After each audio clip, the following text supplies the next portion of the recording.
Olá, começa agora o União Brasil. Vamos conhecer melhor o projeto anticorrupção que vai punir companhias com práticas ilícitas no Brasil. A ex-prefeita de Caucaia, Inês Arruda, é condenada por irregularidades em convênios para a construção de hospitais. No Acre, uma operação da Polícia Federal cumpre 34 mandados de prisão, inclusive do sobrinho do governador Tião Viana. O motivo? Desvio de dinheiro público. O deputado federal Eudes Xavier, do PT, foi à Assembleia Legislativa se justificar pelas denúncias de espionagem ao governador Cid Gomes. Você vê ainda como o comércio já está em clima de Copa das Confederações e ainda, às vésperas do Dia das Mães, vamos conhecer mulheres muito especiais que têm um amor ainda mais especial por seus filhos. Tudo isso a partir de agora.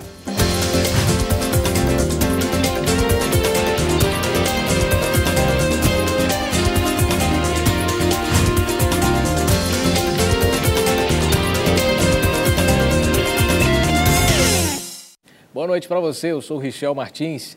A Câmara dos Deputados aprovou em abril um projeto de lei chamado de anticorrupção. O objetivo é punir empresas responsáveis por práticas ilícitas no Brasil. A lei aprovada na Câmara Federal e que segue para o Senado pretende punir empresas que façam prática de suborno em troca de vantagens. O projeto é aprovado depois de polêmicas como a da construtora Delta, que foi investigada na CPI do Cachoeira no ano passado. Mas o projeto de lei demorou mais de 3 anos para ser aprovado pela Câmara depois que foi enviado pelo Executivo em 2010. Foi mais de 1 ano para que fosse criada uma comissão que avaliasse o tema. Além disso, sofreu dura oposição de empresários e deputados. Mas a proposta original sofreu mudanças. O projeto previa multas de 1 a 30% do faturamento bruto anual. Essa punição foi modificada, agora é de 0,1 a 20%. Além disso, o Judiciário é quem vai cassar o direito das empresas de obter financiamentos. Ou seja, vai depender da morosidade da Justiça para que as punições sejam feitas. No momento petista de Lula e Dilma, a corrupção ascendeu astronomicamente no Brasil, sempre escanchada, sempre atrelada, unha e carne, com superempreiteiras que bancam as campanhas regionais e a campanha federal. Nunca na história desse país houve algo sequer parecido. Acompanhamos muito dentro de um ato de corrupção, o corrupto, né? O destaque é muito para o corrupto. Porém, não temos uma evidência do instrumento corruptor. Então, quando tem um ato de corrupção, você tem o ativo e tem o passivo. Portanto, as empresas que são instrumentos de corrupção, que são corruptoras de servidor público, né, de cidadãos, enfim, que estejam no processo da sociedade, precisa também ser punido. Para este cientista político, as empresas envolvidas em esquemas de corrupção não devem ser as únicas culpadas. Numa sociedade onde o interesse por bens materiais é forte, quer dizer, que é a sociedade de mercado, numa sociedade desse tipo, não existe vilão, quer dizer, existe as pessoas querem ganhar mais. E para isso precisa exatamente você ter regras para poder ter condições de não ter uma guerra civil internamente. Então, as empresas querem ganhar mais. O Estado tem necessidade de ter como financiar uma política pública para poder fazer uma sociedade se tornar menos injusta. União Brasil está só começando, dá tempo você participar ao vivo do nosso telejornal pelo telefone 85 código de área 3486-1721. Você pode fazer a mesma coisa pela internet, através do Twitter, comentando e citando o perfil do jornal, @União Brasil TV.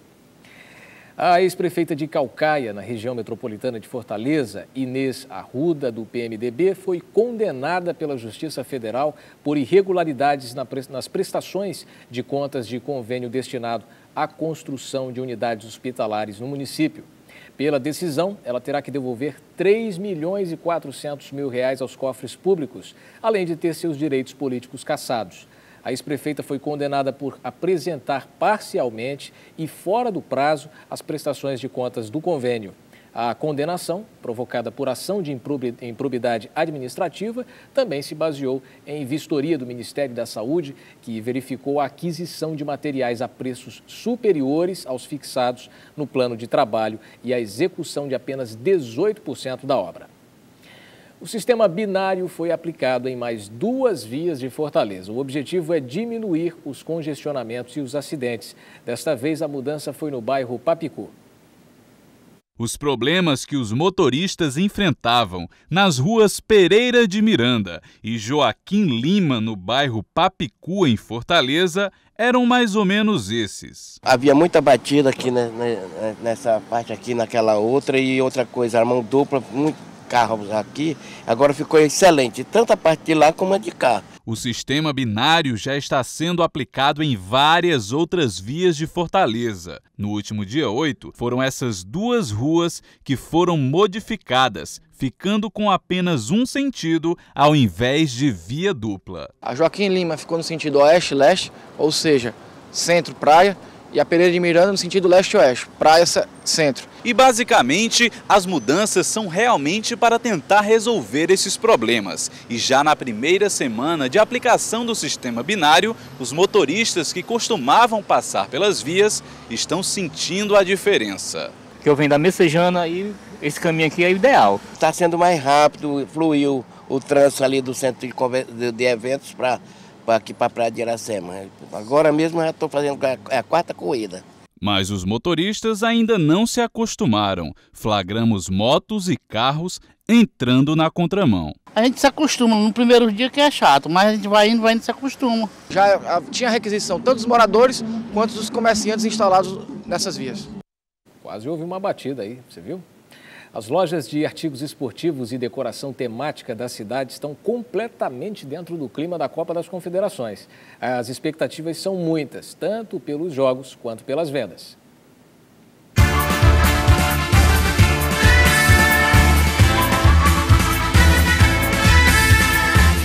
O verde e o amarelo já estão em muitas lojas. Há pouco mais de um mês para o começo da Copa das Confederações, os comerciantes já estão bastante otimistas. O comércio é um eterno preparado, a gente vive se preparando para cada dia, né? Vem o dia das crianças, dia das mães, vem o Natal, vem o dia dos pais, vem tudo e a gente tem que estar preparado para a hora. E os preparativos estão acelerados e as novidades não param de chegar. As novidades são a bola que vai ser usada pelos nossos artilheiros na Copa, né? Tem as sandálias para calçar o nosso torcedor, as chuteiras dos nossos jogadores, e a gente esperamos que eles façam bastante sucesso nessa Copa das Confederações. A FIFA já anunciou sua loja de comércio eletrônico para produtos da Copa das Confederações e o Mundial de 2014. Os preços variam entre R$ 49,90 a R$ 490, de acordo com o item escolhido. E as lojas de produtos de decoração aqui do centro de Fortaleza também estão se preparando para chamar a atenção dos torcedores. Os produtos mais procurados por aqui está o TNT na cor verde e amarelo. Mas, apesar das boas expectativas de vendas, a seleção brasileira ainda está deixando a desejar. A seleção não vem prestigiando muito a sua torcida, né? Precisa que o Filipão dê uma mexida e acerte, né? Que é pra gente acreditar e comprar a blusa do Brasil e correr pra galera, né? Este vendedor de coco já está no clima, mas ele não anda confiante com a seleção canarinho. Não tem jogador na altura para disputar com a Alemanha, Inglaterra, até mesmo a Itália. O Brasil não passa, não. Todos juntos vamos pra frente, Brasil, Brasil, salve a seleção. Todos juntos vamos. No próximo bloco, o deputado federal Eudes Xavier foi à Assembleia Legislativa justificar a sua denúncia de espionagem no governo do Ceará e como a Polícia Federal desarticulou um esquema de desvio de verba pública no Acre. É já já.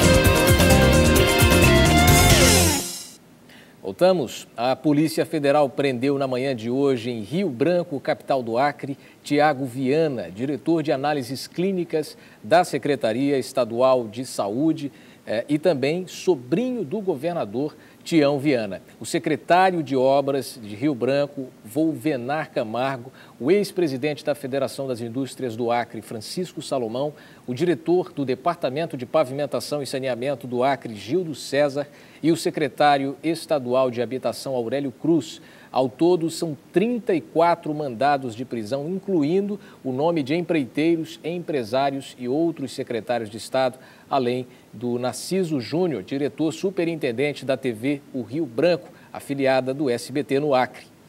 A Operação G7 teve a participação de 150 agentes e as investigações começaram em 2011 sobre um grupo de 7 empresas de construção civil que fraudavam licitações de obras públicas no Acre, em municípios como Tarauacá, Manuel Urbano, Plácido de Castro, Vila Campinas e Acrelândia.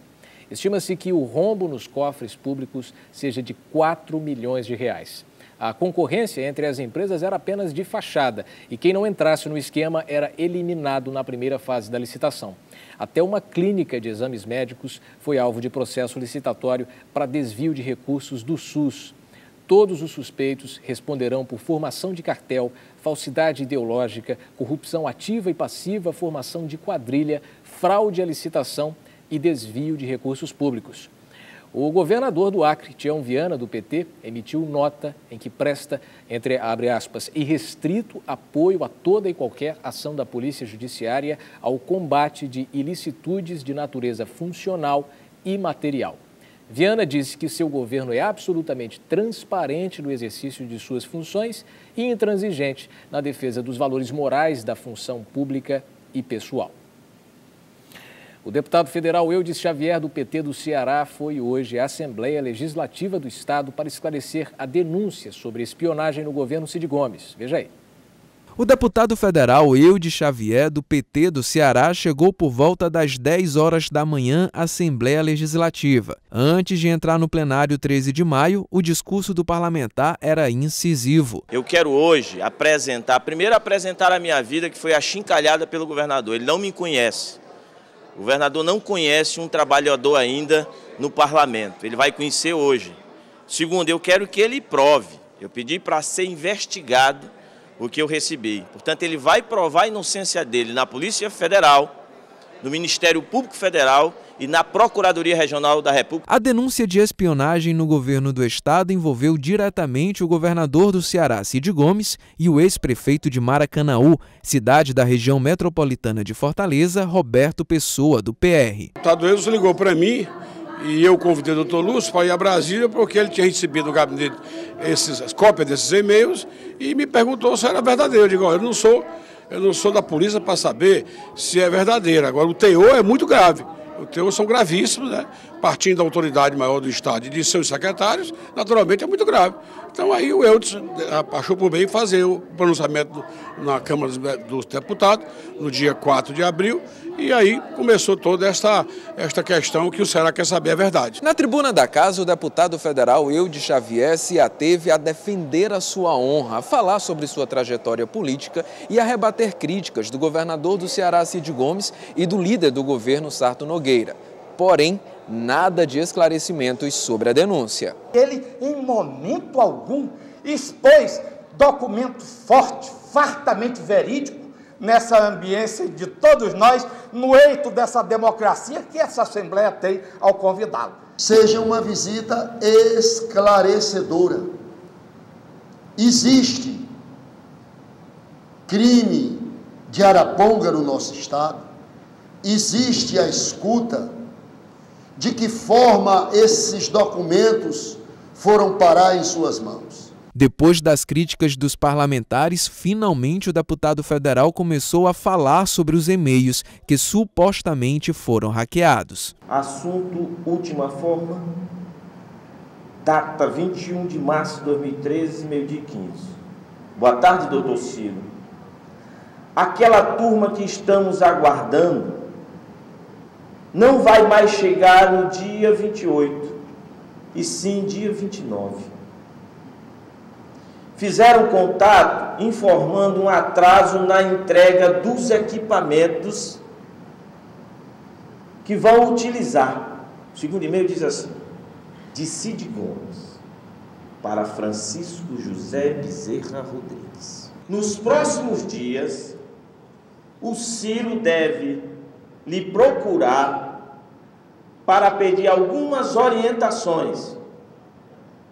Eu soube pelo Arialdo que ele esteve em São Paulo com executivos da CROL para tratar do assunto Roberto Pessoa. O líder do governo, Sarto Nogueira, do PSB, foi enfático. Considerou uma irresponsabilidade do petista levantar a denúncia sem ter certeza da veracidade dos e-mails. Então, deputado, eu acho que se Vossa Excelência quer realmente esclarecer, devia dizer que ele entregou os e-mails. Vossa Excelência tem todo o direito de se resguardar na Constituição Federal, porque é deputado federal e tem prerrogativas, mas tem um dever moral, se é que quer realmente apurar, saber quem quebrou o sigilo de quem. E o ex-prefeito de Maracanaú, na região metropolitana de Fortaleza, Roberto Pessoa, do PR, e o atual secretário de Juventude, Cultura e Turismo do município, Gerson Secchini, tiveram parte de seus bens indisponibilizados pela Justiça. Os dois são acusados pelo Ministério Público do Ceará de terem feito promoção pessoal através de propaganda paga com dinheiro da Prefeitura em 2012. Como já estava no segundo mandato, Pessoa não foi candidato no ano passado, mas fez campanha para Firmo Camurça, do PT, que acabou vencendo a disputa. Até que o mérito do processo seja julgado, Pessoa e Secchini terão bloqueados R$ 418 mil, valor equivalente ao prejuízo supostamente causado aos cofres públicos. O Ministério Público pede que os dois sejam enquadrados na lei de improbidade administrativa, paguem multa e devolvam o valor do dano. Uma proposta de emenda da OAB está gerando polêmica no país. Para casais homossexuais, ela é considerada uma evolução quando o assunto é a adoção de crianças, por exemplo. Mas alguns pontos ainda são discutidos entre parlamentares e sociedade. Homofobia é crime, um assunto batido, mas que continua em evidência. Os direitos dos LGBT são constantemente debatidos, principalmente porque muitas vezes o preconceito fala mais alto, chegando a extremos de violência. Ainda se precisa avançar mais, ainda existem direitos que são negados aos homossexuais, ainda existem vários pontos que a população heterossexual tem direito e a população homossexual não tem. Uma proposta de emenda constitucional elaborada pela Comissão Especial de Diversidade Sexual da Ordem dos Advogados do Brasil pretende aumentar e melhorar alguns direitos dos homossexuais no país. Precisa mudanças, haverá mudanças, ainda que não se queira. A sociedade avança, o Brasil avança, as pessoas avançam e haverá mudanças, seguro. Mas a emenda ainda é um pouco polêmica. Alguns pontos, como acabar com a família tradicional, retirar os termos pai e mãe dos documentos para não constranger famílias que tenham, por exemplo, duas mulheres como tutoras de uma criança. Acabar com festas tradicionais nas escolas, como o Dia dos Pais, pelo mesmo motivo, dentre outros detalhes. Essa PEC prevê tornar a nossa Constituição Federal anti-homofóbica. Eu acho que a gente tem que ampliar o debate com a própria igreja. A igreja tem participado de alguns debates, mas não é da noite para o dia que nós vamos inserir dentro da Constituição essas mudanças. O principal ponto, eu acho que a essência da PEC é a defesa da criminalização da homofobia. A não menos polêmica senadora Marta Suplicy concordou com o projeto e o elogiou. A população parece que fica na dúvida se mudanças tão radicais são a solução para os problemas enfrentados pelos LGBT. Esse negócio de família já é um pouco mais complicado, entendeu? Porque eu acho que é necessário ter uma mãe, entendeu? E a criança, desde pequenininho, ter aquele conceito de dois pais, eu acho que ela fica meio conturbada com a situação, né? Mas, particularmente, eu não tenho nada contra. Eu acho que tem que ser repensado um pouco mais, entendeu? Não perca no próximo bloco a história de mães muito especiais que a União Brasil encontrou em Fortaleza. A gente volta rapidinho.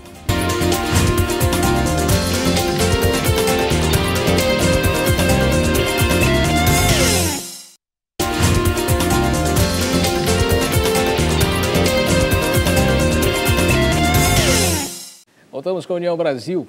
O significado da palavra mãe está no dicionário como mulher que deu à luz um ser, ou ainda aquelas que têm um ou mais filhos, independente de serem biológicos. Mas, na verdade, essa pequena palavra reserva muito mais que essa função natural. Mães fazem parte de uma categoria especial de ser humano, por assim dizer. E é justamente de pessoas especiais que vamos falar nesta reportagem de Poliana Costa e Léo Barbosa.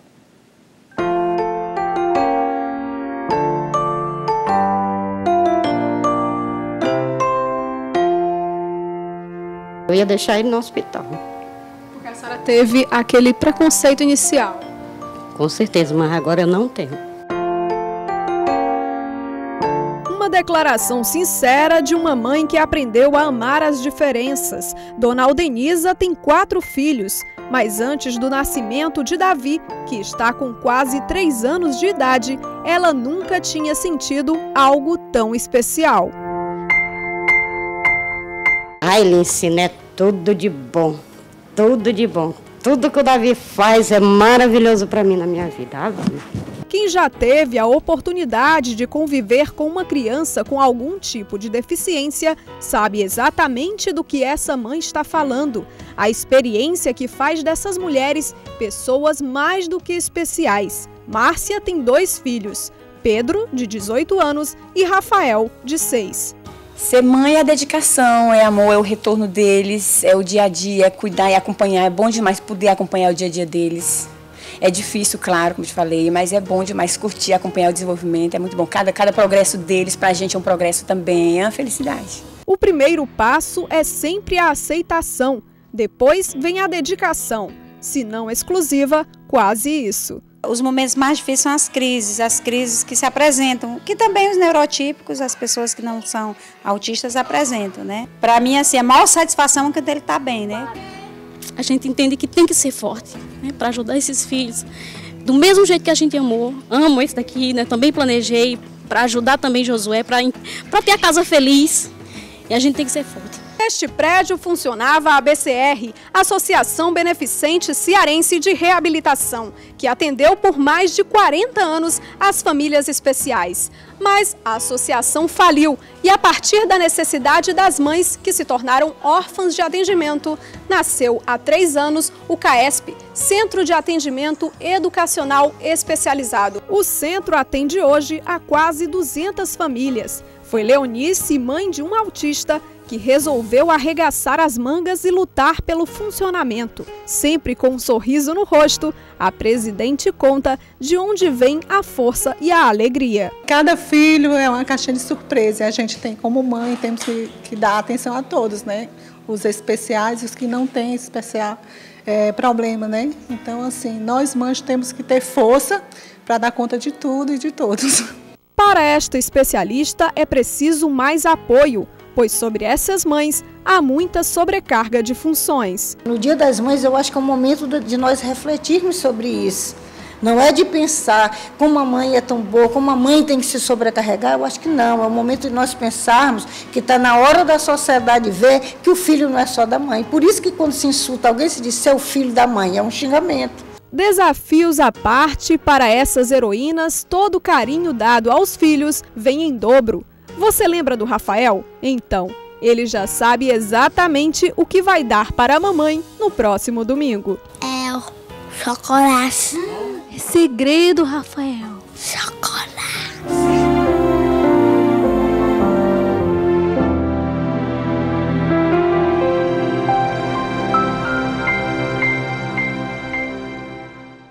Bacana, um grande abraço União Brasil para todas as mães que participaram desta reportagem. Vamos a uma participação por telefone, já no finalzinho do jornal, mas está valendo. Alô, boa noite. Boa noite. Com quem eu falo? A Lúcia Bezerra, que sempre participa aí. Dona Lúcia, fique à vontade. Certo, a respeito dessa reportagem das mães especial. Eu me sinto muito, assim, gratificado de saber que um programa como o de vocês reabre e aí põe na cabeça das pessoas que ser mãe é isso aí. Saber ser mãe de pessoas especiais, de crianças que merecem todo o nosso apoio e ajuda. Isso aí é gratificante demais. Muito obrigada. Apesar de eu não ser mãe de uma pessoa assim, mas me sinto duplamente gratificada. Muito obrigado pelo seu comentário, viu? Dona Lúcia, uma ótima noite para a senhora e continue assistindo União Brasil. Muito obrigado pelo seu comentário. É sempre bom a gente receber elogio e, claro, valorizar essas mães que, principalmente elas, dão um amor mais reforçado aos seus filhos, não é? Vamos a outros assuntos agora, do Brasil e do mundo. Está na hora das nossas imagens do dia. Hoje, o coronel reformado Carlos Alberto Brilhante Ustra, em depoimento à Comissão Nacional da Verdade em Brasília, chegou a dizer que a presidente Dilma fez parte de organizações terroristas. Ustra foi chefe do DOI-CODE de São Paulo, onde militantes de esquerda eram torturados durante a ditadura. 2 escolas foram incendiadas na zona leste de São Paulo, suspendendo as aulas para a realização de perícias. A polícia acredita que existe ligação com a morte de um jovem pela PM no último fim de semana. A última peça do topo do One World Trade Center em Nova York foi instalada hoje. Agora o prédio tem 1.776 pés de altura. Uma homenagem ao ano da Declaração da Independência nos Estados Unidos, são 541 metros, no mesmo local onde estavam as Torres Gêmeas. A premier alemã Angela Merkel desembarcou hoje no Afeganistão para uma visita surpresa ao país. As forças alemãs estão programadas para deixar o Afeganistão até o final de 2014, junto com as tropas assistentes da OTAN. Pela primeira vez, mulheres feministas judias puderam rezar livremente e sob proteção policial no Muro das Lamentações, em Jerusalém. Assim mesmo, ultra-ortodoxos atiraram ovos e cadeiras de plástico sobre elas e os policiais. Alguns foram presos. Há esperança enquanto há vida, depois de 17 dias do desabamento de um prédio em Bangladesh, uma mulher foi encontrada viva sob os escombros. 1.000 pessoas morreram na tragédia. União Brasil de hoje está terminando e para você que perdeu o show do ex-Beatle ontem na Arena Castelão, a gente vai ver agora os momentos em que ele falou o bom cearense e alguns trechos do vídeo oficial da sua turnê. O vídeo do show de ontem foi extraído da internet de usuários que estiveram na apresentação. Daqui a pouco começa o programa Esporte União e eu encontro você neste fim de semana às 11h30 da manhã de sábado e domingo nas nossas edições especiais. Uma ótima noite. União Brasil, informação além da notícia. All right, we're having a party here tonight. Vamos botar boneco. Eita, mano.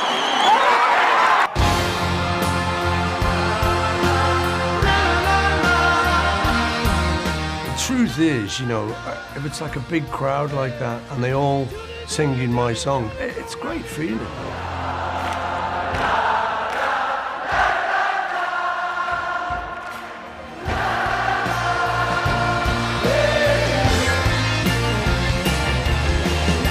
It's what I do, it's what I love doing, and it's what I hope to continue doing.